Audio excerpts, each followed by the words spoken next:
حق چاہے کتنا ہی لاغر کیوں نہ ہو، اس کی آواز کو دبایا نہیں جا سکتا۔ حق در حقیقت ایک ایسا سچ ہے جو تنویر سحر کے مانند شفاف اور عیا ہوتا ہے۔ وہ ماہ جنوری کی ایک ٹھنڈی ٹھار صبح تھی۔ میں حسب معمول تیار ہو کر اپنے کمرے میں پہنچا تو ایک کانسٹیبل نے میرے پاس آ کر اطلاع دی، ملک صاحب، ایک عجیب و غریب لاش ملی ہے۔ مذکرہ کانسٹیبل کا نام خاور تھا۔ یہ اطلاع دیتے ہوئے وہ خاصا گھبرایا ہوا لگ رہا تھا۔ خاور، تمہاری حالت دیکھ کر تو مجھے یہ محسوس ہو رہا ہے کہ تم نے کسی خوفناک چڑیل سے ملاقات کر لی ہے۔ میں نے اس کے چہرے پر نگاہ جما کر معطل انداز میں کہا، کیا تم اس عجیب و غریب لاش کو اپنی آنکھوں سے دیکھ کر آ رہے ہو؟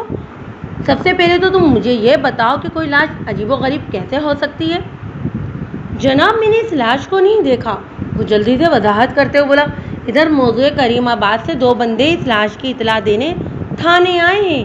وہ دونوں برآمدے میں بیٹھے ہوئے ہیں۔ انہوں نے جو کچھ مجھے بتایا ہے وہی میں نے آپ کی خدمت میں عرض کیا ہے۔ ٹھیک؟ میں نے گہری سانس ہوا میں خارج کرتے ہوئے کہا، ٹھیک ہے، تم ان بندوں کو میرے پاس بھیج دو۔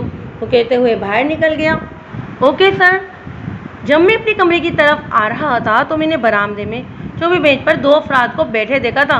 انہوں نے گرم چادروں کی بھگلیں مار رکھی تھیں کہ میں ان کے چہرے نہیں دیکھ پایا تھا۔ میں ان پر ایک سرسری نگاہ ڈال کر اندر آ گیا تھا۔ آئندہ 15 سیکنڈ میں کانسٹیبل خاور نے مذکرہ بالان دونوں افراد کو میرے کمرے میں بھیج دیا۔ ان میں سے ایک کا نام مقصود اور دوسرے کا نام سلامت تھا۔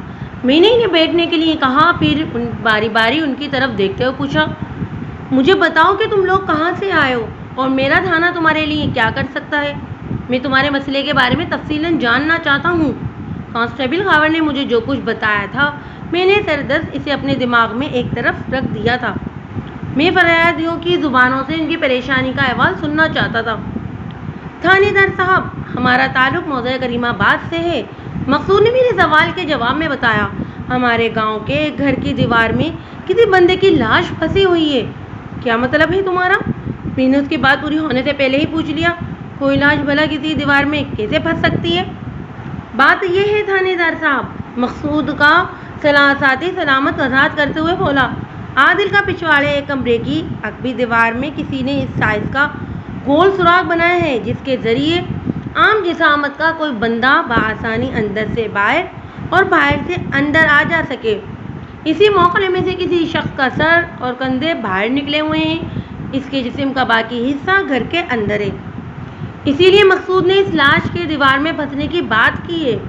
اوہ، میں نے گہری سانس خارج کرنے کے بعد سوال کیا، تم نے موقع میں پھنسے ہوئے اس شخص کے لیے لاش کا لفظ کیوں استعمال کیا ہے؟ تمہیں کیسے پتا چلا کہ مرد مذکور اب اس دنیا میں باقی نہیں رہا؟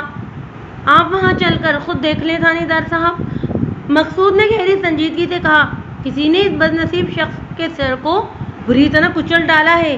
نیچے زمین پر آپ کو خون بھی نظر آئے گا۔ سر کے عقبی حصے سے خارج ہونے والے لہو نے دیوار میں پھنسے ہوئے بندے کے چہرے کو تربتر کر رکھا ہے۔ مقصود کے پیش کردہ وضاحت کی روشنی میں مجھے یہ اندازہ قائم کرنے میں کسی دشواری کا سامنا نہیں کرنا پڑا کہ کانسٹیبل نے لاش کے حوالے سے عجیب و غریب کا الفاظ خواہی ادا نہیں کیے تھے۔ اس گھر کا مالک عادل اس بارے میں کیا کہتا ہے؟ میں نے فوری خیال کے تحت پوچھ لیا۔ عادل اپنے بیوی بچوں کے ساتھ کسی شادی میں شرکت کرنے جمال گوٹ گیا ہوا ہے۔ سلامت نے میرے سوال کے جواب میں بتایا، اس گھر کے داخلی دروازے پر تالا پڑا ہوا ہے۔ میں گہری سوچ میں ڈوب گیا۔ لمحاتی توقف کے بعد میں نے ان سے استفسار کیا، تم دونوں موضوع کریم آباد سے یہاں کیسے آئے ہو؟ انہوں نے سوالیہ نظروں سے ایک دوسرے کو دیکھا۔ میرا مطلب ہے کہ تم کس سواری کے ذریعے تھانے تک آئے ہو؟ میں نے ان کی الجھن دور کرنے کی غرض سے کہا تھا، ہم ٹانگے پر سوار ہو کر آپ کے پاس آئے ہیں سرکار، مقصود نے بتایا۔ ہمارا ٹانگا آپ کے تھانے کے باہر ایک طرف کھڑا ہے۔ ٹھیک ہے، تم دونوں جا کر ٹانگے میں بیٹھو، میں نے ٹھوس انداز میں کہا۔ 10 منٹ میں بھی آ رہا ہوں، پھر ہم ایک ساتھ کریم آباد جائیں گے۔ انہوں نے میرا شکریہ ادا کیا اور مجھے سلام کر کے کمرے سے نکل گئے۔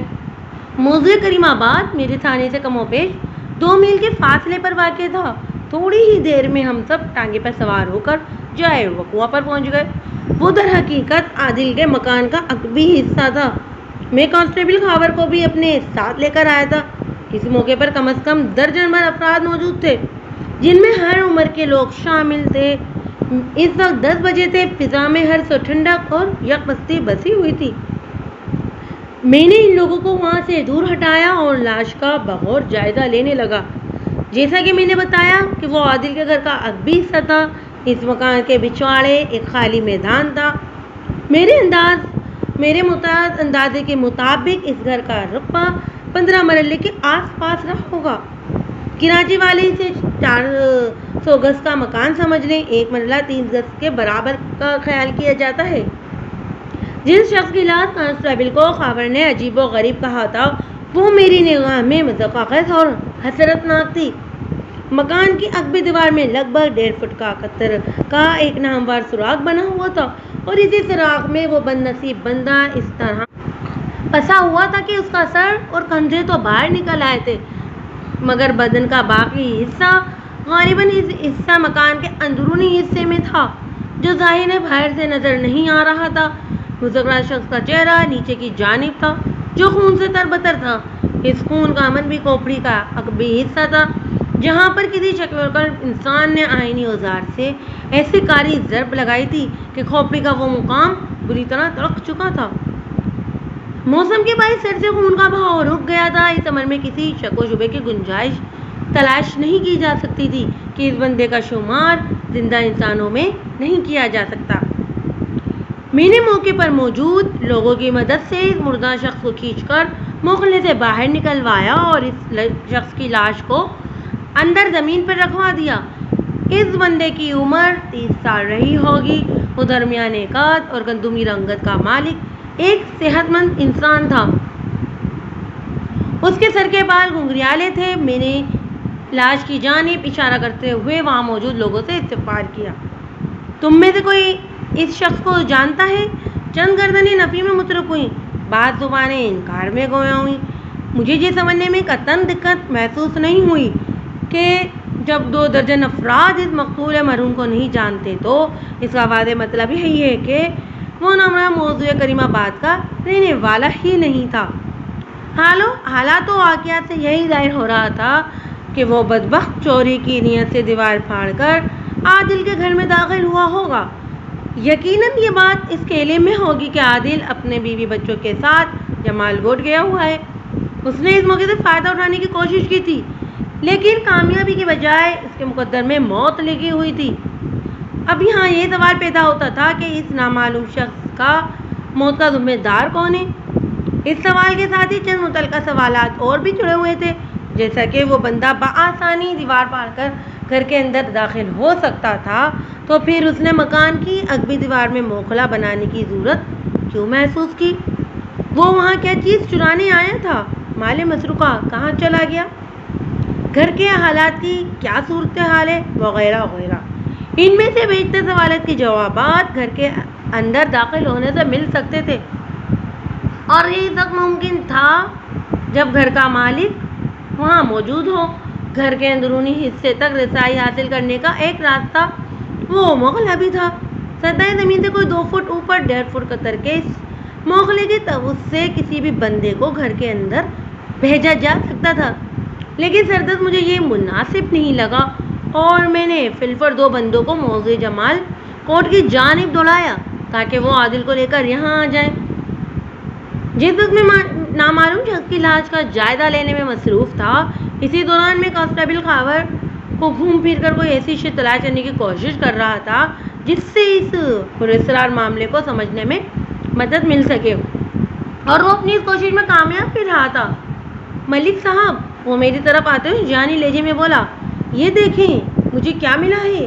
میں نے چونک کر اس کی جانب دیکھا۔ اس کے ہاتھ میں مجھے ایک ہتھوڑا اور ایک چھلنی نظر آئی تھی۔ میں نے ان دونوں اوزاروں کا بغور معائنہ کیا تو میرے ذہن میں گھنٹیاں سی بجیں۔ چھلنی کے پلیٹ منہ پر سوکھی مٹی لگی ہوئی تھی، جبکہ ہتھوڑے کے سر پر مجھے خون کے آثار دکھائی دیے۔ جب میں نے اس جمے ہوئے خون کا باریک بینی سے جائزہ لیا تو اس کے اندر مجھے چند بال بھی چپکے ہوئے نظر آئے۔ بعد نظر یہ بھی کہا جا سکتا تھا کہ اسی چھلنی اور ہتھوڑے کی مدد سے دیوار میں وہ موخلا بنایا گیا تھا، اور اسی ہتھوڑے کی ایک خطرناک ضرب نے اس نامعلوم شخص کی زندگی کا چراغ گل کیا تھا۔ میں نے موقع کی کارروائی کو نپٹانے کے بعد نامعلوم شخص کی لاش کو پوسٹ مارٹم کے لیے ضلع اسپتال بھجوا دیا۔ کانسٹیبل خاور لاش کے ساتھ گیا تھا۔ میں نے مذکرہ ہتھوڑا اور چھلنی بھی اس کے حوالے کر دیے تاکہ ان کا لیبارٹری ٹیسٹ بھی ہو جائے۔ پوسٹ مارٹم کے علاوہ لیبارٹری ٹیسٹ کی رپورٹ بھی اس معاملے کو حل کرنے میں میری مدد کر سکتی تھی۔ اس وقت میں جس قسم کی حالات سے نفس آزما تھا، ان میں تو ایک پاؤں کے نشانات کی بڑی اہمیت تھی۔ اس یک بستہ رات میں کوئی بندہ بشر خواہ عادل کے مکان کے پچھواڑے آنے کی حماقت نہیں کر سکتا تھا۔ مقتول اور قاتل تو بہرحال وہاں ضرور آئے تھے، لہذا ان کے قدموں کے نشانات سے میں بہت کچھ معلوم کر سکتا تھا۔ ان کا کہنا مجھے بتا دیتا کہ وہ کہاں سے آئے تھے اور کدھر گئے تھے۔ میں نے موقع پر موجود افراد میں سے کئی ایک سے پوچھ تاچھ بھی کی، لیکن کام کی کوئی بات سامنے نہیں آئی۔ ان میں سے کوئی بھی نہ معلوم مقتول یا اس کے قاتل کے بارے میں کچھ نہیں جانتا تھا۔ میں نے انہیں جائے واردات سے دور رہنے کی ہدایت کی اور تھانے کی جانب روانہ ہو گیا۔ موضوع جمال کوٹ کریم آباد سے کم و بیش 8 میل کے فاصلے پر جنوب مغرب میں واقع تھا۔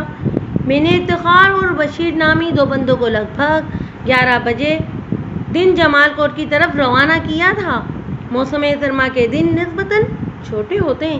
میرے متعدد اندازے کے مطابق ان بندوں کو سورج غروب ہونے سے پہلے جمال کوٹ پہنچ جانا چاہیے۔ باقی جہاں تک ان لوگوں کی واپسی کا معاملہ تھا تو اس معاملے میں وثوق سے کچھ کہا نہیں جا سکتا تھا۔ ویسے یہ واقعہ اتنا سنسنی خیز اور خطرناک تھا کہ عادل کو تو راتوں رات ہی کریم آباد آ جانا چاہیے تھا۔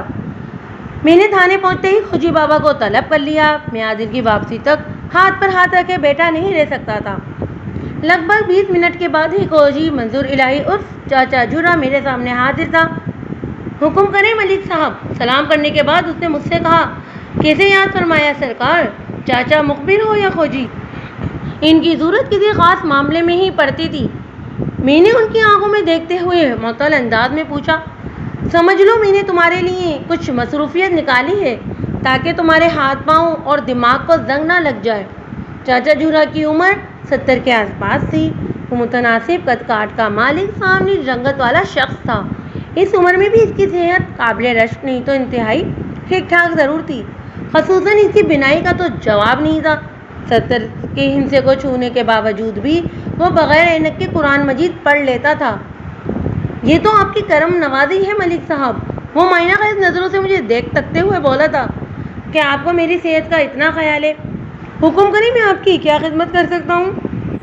آئندہ 10 منٹ میں میری نہایت مختصر میں چاچا جھرا کو صورتحال سے آگاہ کر دیا۔ اس نے پوری توجہ سے میری بات سنی اور میرے خاموش ہونے پر تر و تازہ لہجے میں بولا، چلیے ملک صاحب میں بالکل تیار ہوں۔ میں نے کانسٹیبل قاتل کو بلا کر جھرا کو اس کے ساتھ نتھی کیا اور ضروری ہدایت دے کر انہیں کریم آباد کی جانب روانہ کر دیا۔ وہ دونوں گھوڑوں پر سوار ہو کر اس مہم کو سر کرنے نکلے تھے۔ میں نے ان کے جانے کے بعد اس واردات کے بارے میں سوچنے لگا۔ کاشتکار عادل کو مکان کے پچھواڑے میری آنکھوں نے جو منظر دیکھا تھا، اس کا سیدھا سادہ مطلب تو یہی نکلتا تھا کہ وہ افراد چوری کی نیت سے عادل کے مکان کی عقبی دیوار میں سیڑھی لگا کر داخل ہوئے تھے۔ اس نے اپنے مطلب کا سامان سمیٹا اور پہلے ایک بندہ موکلے سے باہر نکلا، دوسرے نے مسرکہ کو باہر پھینکا اور جب وہ خود باہر نکلنے کی کوشش کر رہا تھا تو پہلے اس نے اس کے سر پر آئینی ہتھوڑے کی ضرب لگا کر اسے موت کے گھاٹ اتار دیا اور خود لوٹ کے مال کے ساتھ اسے وہاں سے لیے روانہ ہو گیا۔ جاتے ہوئے وہ اس ہتھوڑی اور چھلنے کو بھی جائے وقوع کے نزدیک ہی پھینک گیا۔ تھوڑی سی تلاش کے بعد کانسٹیبل خاور نے وہ ہتھوڑا اور چھلنی برآمد کر لی تھی۔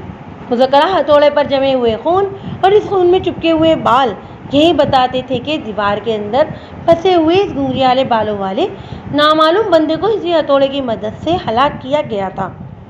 نامعلوم اس لیے کہ موضوع کریم آباد کا کوئی بھی شخص اس بدنصیب کے بارے میں کچھ نہیں جانتا تھا۔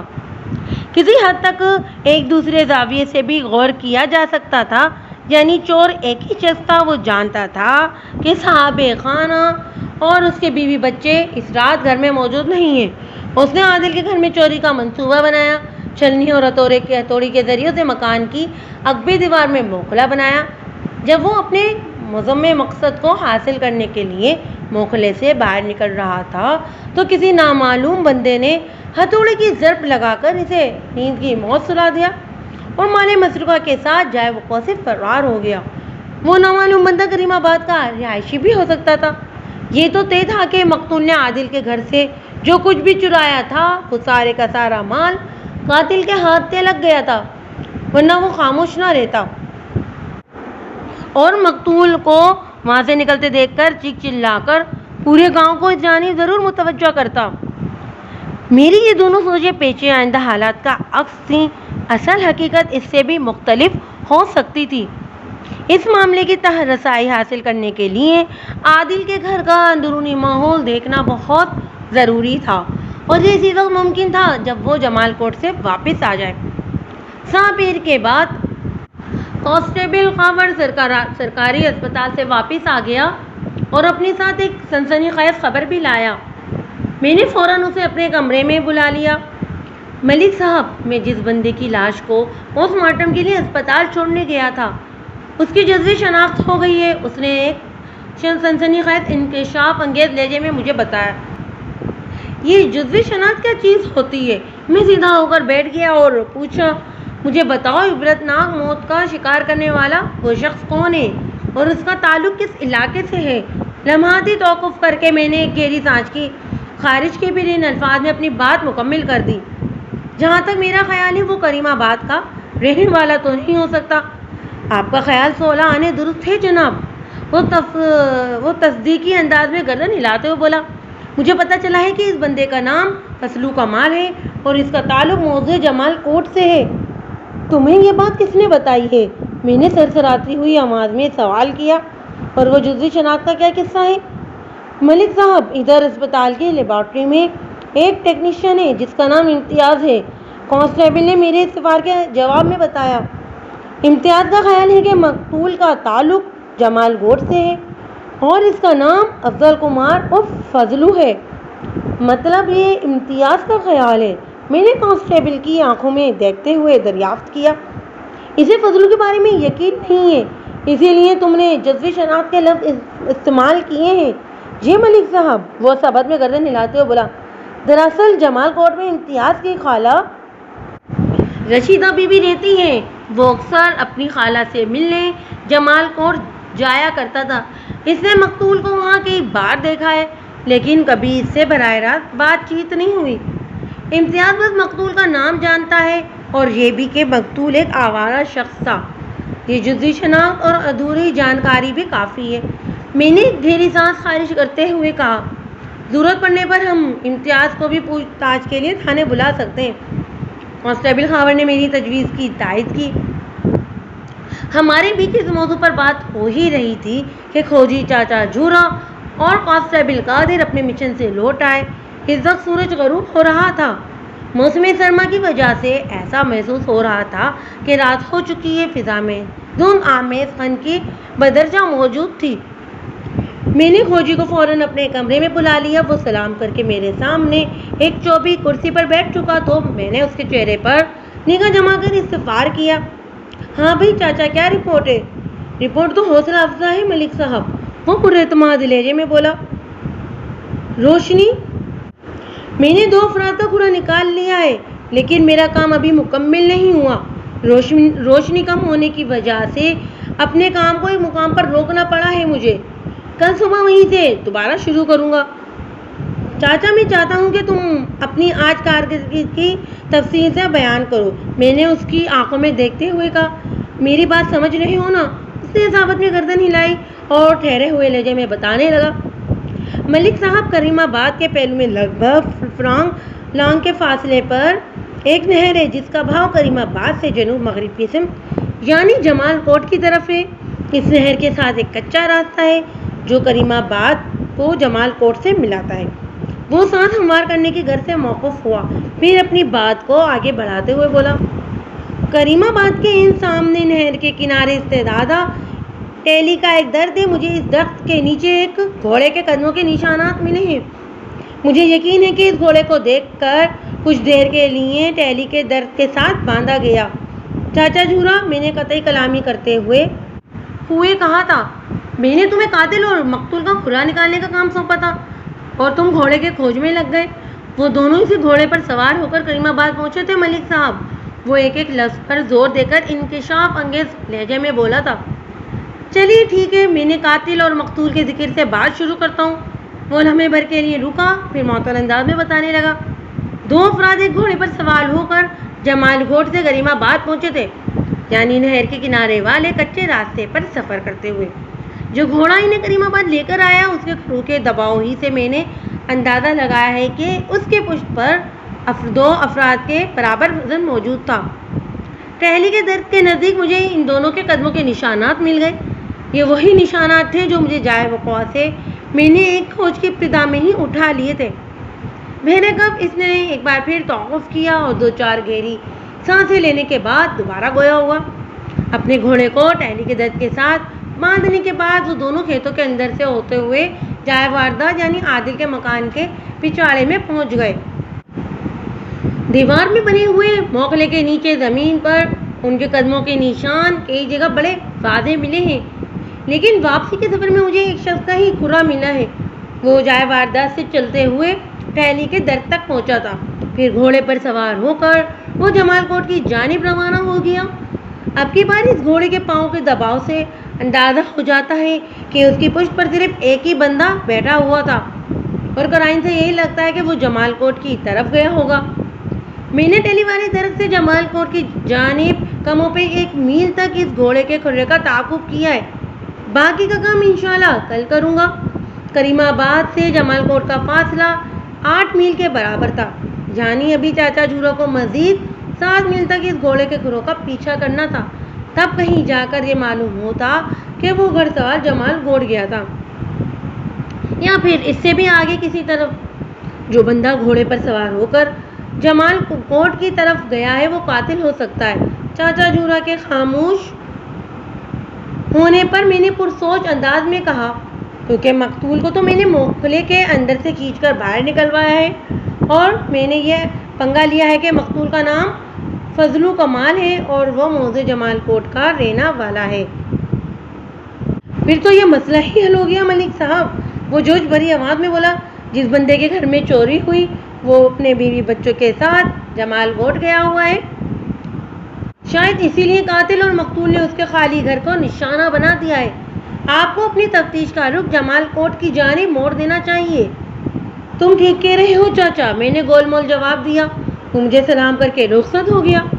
کھوجی جورا نے جو مجھے مشورہ دیا تھا وہ خاصا معقول اور جائز تھا، لیکن اس معاملے کے کئی ایک اور پہلو بھی غیر واضح تھے۔ مجھے عادل کی واپسی کا انتظار تھا، اس سے ملاقات کے بعد ہی میں کوئی مؤثر لائحہ عمل تیار کر سکتا تھا۔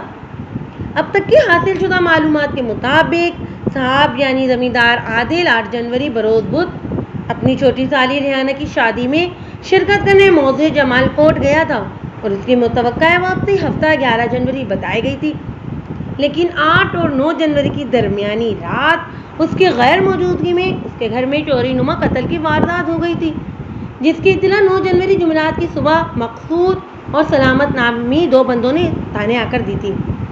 اس کے بعد ہی میں نے اپنی کارروائی کا آغاز کیا تھا۔ عادل کے سسرال میں موضوع جمال کوٹ آباد میں تھی، اسی لیے وہ اپنے گھر کو تالا بند کر کے بیوی بچوں کے ساتھ جمال کوٹ گیا ہوا تھا۔ اس کی بیوی کا نام زورا تھا اور 3 بچے علی اور ترتیب کچھ اس طرح تھے: 12 سالہ عادل، 8 سالہ نورین اور 5 سالہ نبیل۔ کھوجی چاچا جورا نے جو مجھے مشورہ دیا تھا، موجودہ حالات میں وہ نہایت ہی موزوں دکھائی دیتا تھا۔ اس نے گھڑ سواروں کا جو کھلا نکالا تھا وہ جمال کوٹ اور کریم آباد کے درمیان ان کی نقل و حرکت کو ظاہر کرتا تھا۔ پھر مقتول کی جزوی شناخت بھی اسی جانب اشارہ کرتی تھی کہ مقتول فضل کمار اور فضلو کا تعلق موضوع جمال کوٹ سے تھا۔ انہی حالات و واقعات کی روشنی میں نے جمال کوٹ دائرہ لگا کر اسے اپنے ذہن میں محفوظ کر لیا تھا، لیکن رات کے آخری پہر ایک ایسا واقعہ رونما ہوا جس نے میرے آئندہ روز کے پروگرام کو دھرم برہم کر کے رکھ دیا تھا۔ میں عموماً فجر کی نمازان کے ساتھ ہی بیدار ہو جاتا ہوں، یہ میرا سارا سال کا معمول ہے، لیکن جمعہ 10 جنوری کو جب میری آنکھ کھلی تو اس وقت صبح کے 3 بجے تھے، اور میرے بیدار ہو جانے کا سبب وہ دھواں دار بارش تھی جس کی مخصوص آواز نے مجھے قبل وقت جگا دیا تھا۔ وہ سرمایہ برسا کی ایک یکس رات تھی۔ اس بارش نے سردی کی شدت میں کئی گنا اضافہ کر دیا تھا۔ میں نے گرم بستر کو الوداع کہا اور کمرے سے نکل کر برآمدے میں آ گیا۔ کوارٹر کا صحن اس وقت میرا مرکز نگاہ بنا ہوا تھا، جہاں موسلادھار بارش نے عجیب سا سما باندھ رکھا تھا۔ اس بارش کی تیزی کو دیکھتے ہوئے ایک تفتیشناک خیال بجلی کے کوندے کی مانند میرے ذہن میں لپکا۔ چاچا جورا کی ساری محنت کی خوں کھاتے۔ بلا شبہ اس غضبناک برسات نے صرف قاتل اور مقتول ہی کا نہیں بلکہ ہر انسان اور جانور کے خورے کو برباد کر دیا تھا۔ بالفاظ دیگر فوجی بابا کی اب مزید ضرورت نہیں رہی تھی۔ تاہم چاچا جھورا نے گزشتہ روز اپنی پیشہ ورانہ مہارت کا مظاہرہ کرتے ہوئے جو کام کر ڈالا تھا وہ آگے چل کر میرے لیے بہت سود مند ثابت ہونے والا تھا۔ مجھے اپنی تفتیش کو دراز کرنے کے لیے ایک درسمت مل گئی تھی۔ میں نے دوبارہ بستر کا رخ نہیں کیا اور برآمدے میں پڑی کرسی پر بیٹھ کر چماچم برستی بارش کا نظارہ کرنے لگا۔ صبح کا ذیب و صبح صادق کے بیچ کا وقت بڑا ہی سہانا اور نیند آور ہوتا ہے۔ اگر میں دوبارہ بستر میں گھس جاتا تو اس بات کا امکان بہرے کف تھا کہ شیطان کوئی کیف آور لوری سنا کر مجھے گہری نیند میں پہنچا دیتا اور میں ادائی نماز فجر سے محروم رہ جاتا۔ میں اپنے معمول سے پہلے بیدار ہو گیا تھا، لہذا روزمرہ کے ابتدائی کام بھی میں نے قبل از وقت نپٹا ڈالے۔ جب میں تیار ہو کر تھانے پہنچا تو صبح کے 7:30 بجے تھے اور میرے عملے کی ابھی پوری طرح صبح نہیں ہوئی تھی۔ حوالدار علی نواز اور کانسٹیبل رفیق کے سوا باقی تمام لوگ اپنی اپنی جگہ پر دبکے نیند کے مزے لے رہے تھے۔ میں اپنے کمرے میں آ کر بیٹھا تو علی نواز فوراً میرے پاس آ گیا۔ اس نے مجھے سلام کیا اور میرے سامنے بیٹھنے کے بعد گمبھیر انداز میں کہا، یہ بارش بڑے غلط وقت پر شروع ہوئی ہے۔ کیا یہ بارش میں نے کی ہے علی نواز؟ میں نے حوالدار کے چہرے پر نگاہ جما کر سوال کیا۔ یا تم نے یا پھر کسی تیسرے انسان نے؟ ملک صاحب یہ تو اللہ کا کام ہے، وہ جلدی سے بولا۔ کوئی انسان بھلا کیسے بارش برسا سکتا ہے جناب؟ رب تعالیٰ کا کوئی بھی کام مصلحت اور حکمت سے خالی نہیں ہوتا علی نواز۔ میں نے اس کی آنکھوں میں جھانکتے ہوئے معطل انداز میں کہا، یہ اس کی مرضی ہے کہ وہ کب بارش برسائے اور کب اسے روک دے۔ کوئی انسان اس کے معاملے میں دخل نہیں دے سکتا۔ وجہ فرمایا آپ نے، اور میرا ایمان بھی اسی پر قائم ہے ملک صاحب، وہ صفائی پیش کرنے والے انداز میں بولا۔ میں دراصل خورے کے حوالے سے کہہ رہا تھا، اس کام کو آگے بڑھانا ممکن نہیں رہا۔ قاتل ہو یا مقتول، ان کے قدموں کے نشان کا مزید تعاقب نہیں کیا جا سکتا۔ میں سمجھتا ہوں اسی میں ہماری کوئی بھلائی پوشیدہ ہے۔ میں نے ایک گہری سانس خارج کرتے ہوئے کہا، قدرت جب ایک انسان پر دروازہ بند کرتی ہے تو اس کے بدلے میں اس انسان کے سامنے ایک سے زیادہ دروازے کھول دیتی ہے، جس کے نتیجے میں انسان کے لیے راستہ صاف اور منزل آسان ہو جاتی ہے۔ حوالدار نے جوباً کچھ نہیں کہا، وہ تائیدی نظروں سے مجھے ہی دیکھ ہی رہا تھا کہ کانسٹیبل رفیق نے آ کر میرے کمرے میں اطلاع دی، ملک صاحب باہر 3 بندے آپ سے ملنے آئے، انہیں فوراً میرے پاس بھیجو۔ میں نے تہمکانہ انداز میں کہا، اوکے سر۔ یہ کہہ کر کانسٹیبل جانے لگا تو میں نے پوچھا، باقی عملے کی کیا صورتحال ہے؟ کیا ان کی صبح ہو گئی یا ابھی تک خواب خرگوش کا شکار ہیں؟ سب جاگ چکے ہیں ملک صاحب، کانسٹیبل نے بتایا۔ آپ کی آمد کے ساتھ ہی میں نے فردن کو جھنجھوڑ کر بیدار کر دیا تھا۔ شاباش، میں نے ستائش بھری نظروں سے کانسٹیبل رفیق کی طرف دیکھا اور ان الفاظ میں اضافہ کر دیا، ان 3 بندوں کو اندر بھیج دو۔ ان 3 افراد میں سے تو 2 وہی بندے افتخار اور بشیر ہی تھے جنہیں کل میں نے موضوع جمال کوٹ روانہ کیا تھا تاکہ سابقانہ عادل کو اس واردات کی اطلاع دے سکیں۔ تیسرا شخص موضوع کریم بات کا چھوٹا زمیندار عادل تھا۔ میں نے افتخار اور بشیر کو باہر رکنے کا کہہ کر عادل کو اپنے سامنے ایک کرسی پر بٹھا دیا۔ آئندہ 10 منٹ میں نے عادل کو صورتحال کی سنگینی اور نزاکت سے آگاہ کر دیا۔ آخر میں ایک چھوٹا سا سوال کر ڈالا، بتاؤ کہاں سے شروع کریں؟ یہ تو آپ بتائیں گے تھانے دار صاحب، وہ امداد طلب انداز میں بولا۔ مجھے تو جیسے ہی پتہ چلا ادھر میرے گھر میں چوری کی واردات ہو گئی ہے، میں سب کچھ چھوڑ چھاڑ کر راتوں رات برستی بارش میں جیسے تیسے سفر کر کے آپ کے پاس پہنچ گیا ہوں۔ حالانکہ میرا ارادہ تو کل شام میں واپس آنے کا تھا۔ کل دن میں ریحانہ کا نکاح اور رخصتی ہو گئی تھی اور دوپہر میں آج ولیمے کی تقریب ہے۔ میں نے ولیمے میں شرکت ضروری نہیں سمجھی اور سیدھا یہاں آ گیا ہوں۔ تمہاری اس پھرتی سے میں بہت متاثر ہوا ہوں عادل، میں نے اس کے چہرے پر نگاہ جما کر معنی خیز انداز میں کہا۔ اس سے یہ بھی ظاہر ہوتا ہے کہ تم ایک قانون پسند آدمی ہو، ورنہ تمہاری جگہ اگر کوئی اور ہوتا تو وہ تھانے آنے کے بجائے سیدھا اپنے گھر پہنچتا تاکہ وہ اس بات کا اندازہ لگا سکے کہ اس کا کتنا نقصان ہوا ہے۔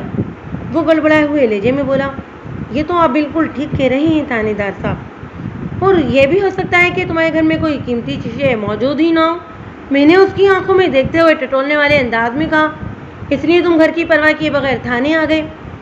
ایسی بات نہیں ہے تھانے دار صاحب، وہ ادراری لہجے میں بولا، میرے گھر میں تو بہت کچھ موجود ہے، اگرچہ وہ سب زہرا کی ملکیت ہے، لیکن اسے قدر و قیمت کا نظر انداز نہیں کیا جا سکتا۔ میں نے گریزنے والے انداز میں استفسار کیا، کیا تم مجھے اپنے قیمتی سامان کے بارے میں کچھ بتا سکتے ہو؟ سامان قیمتی ہو یا نایاب، اس کی تو مجھے کوئی فکر نہیں ہے تھانے دار صاحب، وہ تفتیش بھرے لہجے میں بولا، اصل مسئلہ اطلاعی زیورات اور نقدی کا ہے جناب۔ اوہ تو یہ بات ہے، میں نے ایک گہری سانس خارج کرتے ہوئے کہا، پھر کاغذ قلم سنبھالنے کے بعد ان الفاظ میں اضافہ کر دیا، کیا تم مجھے اس نقدی اور طلائی زیورات کے بارے میں تفصیلاً بتاؤ گے؟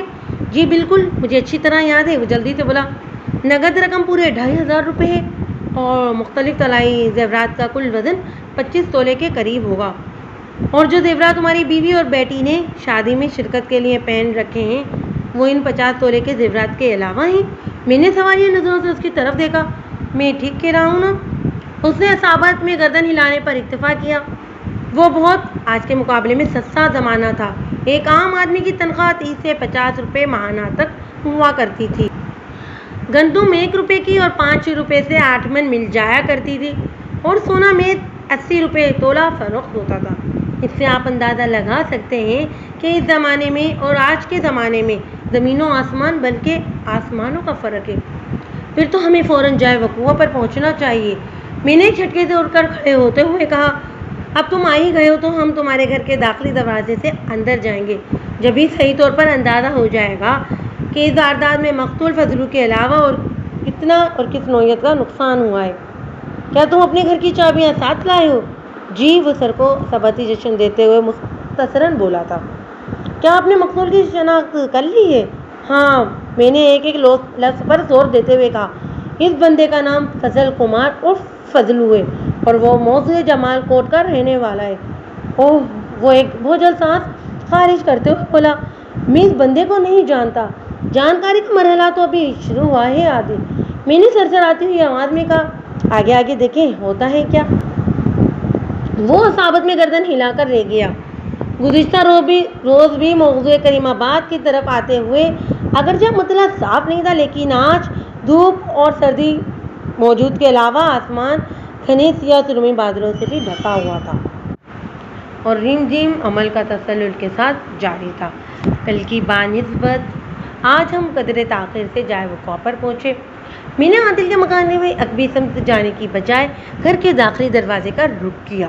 گھر کی چابیاں عادل کے پاس تھیں، لہٰذا ہمیں مکان کے اندرونی حصے تک رسائی حاصل کرنے میں کسی دشواری کا سامنا نہیں کرنا پڑا۔ جیسا کہ میں اس خطہ کی ابتدا میں بتا چکا ہوں کہ وہ 15 مرحلے 450 گز پر بنا ہوا ایک کشادہ مکان تھا۔ گھر کے عقبی حصے میں 3 بڑے سائز کے کمرے پہلو با پہلو بنے ہوئے تھے اور ان کے آگے ایک طویل برآمدہ موجود تھا۔ مکان کے سامنے والے حصے میں داخلی دروازے سے متصل شدہ ایک شیڈ بنا ہوا تھا جہاں چند مویشی موجود تھے، جن میں بیل، بکریاں اور بھینس شامل تھے۔ بورچی خانہ اور غسل خانہ برآمدے کے بعد مغربی دیوار کے ساتھ دکھائی دے رہے تھے۔ میں تھانے سے اپنے ساتھ کانسٹیبل رفیق کو بھی لے کر آیا تھا۔ عادل کے مکان کے وسط میں بڑا برگد کا ایک دیو کام بند تخت استادہ تھا جو اس مکان کے صحن کے ماتھے کا جھومر نظر آتا تھا۔ میں عادل اور رفیق کی معیت میں کشادہ صحن سے گزر کر برآمدے تک جا پہنچا۔ میرے سامنے موجود 3 کمروں کے دروازے پر تالے پڑے ہوئے تھے۔ میں نے عادل کی طرف دیکھتے ہوئے معطل آواز میں کہا، تم باری باری ان کمروں کے تالے کھولو تاکہ ہم اندر جا کر صورتحال کا جائزہ لے سکیں۔ عادل نے اصابت میں سر ہلایا اور دائیں جانب والے کمرے کی سمت بڑھ گیا۔ مذکرہ کمرہ مکان کے جنوب مغربی حصے میں بنا ہوا تھا۔ اسی طرف ایک کمرہ مکان کے جنوب مشرقی حصے میں تعمیر کیا گیا تھا، جبکہ تیسرا کمرہ ان دونوں کمروں کے درمیان مکان کے جنوبی حصے میں موجود تھا۔